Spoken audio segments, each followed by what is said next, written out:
Hello সবাইকে, welcome to my channel royal rainbow house.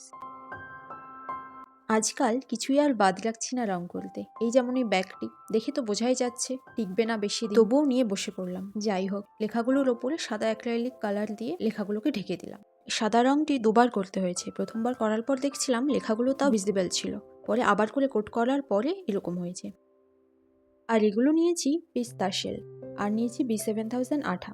একটি পিস্তা শেল বসিয়ে তার পাশে দুটো পিস্তা শেল এমনভাবে বসিয়েছি যাতে দেখতে টিউলিপ ফুলের মতো লাগে। ফার্স্টে অ্যাক্রিলিক কালার দিয়ে টিউলিপ ফুল আঁকাতে চেয়েছিলাম, পরে পিস্তা শেলগুলোকে দেখে ভাবলাম যে একটা 3D লুক দেওয়া যেতে পারে টিউলিপ ফুলের। প্রতিবার এমনই হয়, ভাবি একরকম করব কিন্তু করে ফেলি আরেক রকম।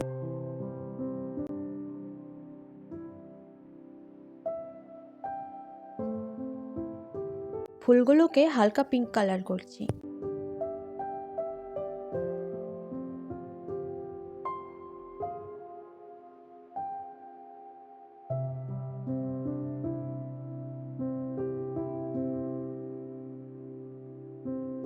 আর সবুজ কালারটি দিয়ে আঁকছি বৃন্ত আর পাতাগুলো।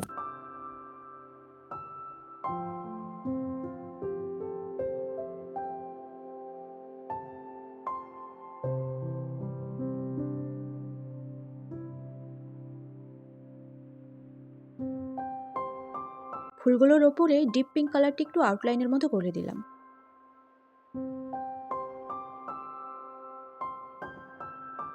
কি মনে হলো এপাশে আরেকটি পাতা আঁকিয়ে দিলাম।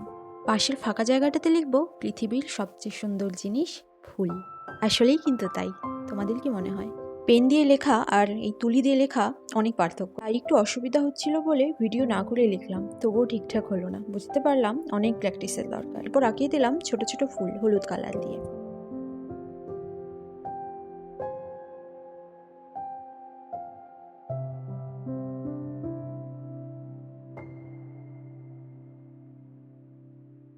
এই তো এমনটা হলো।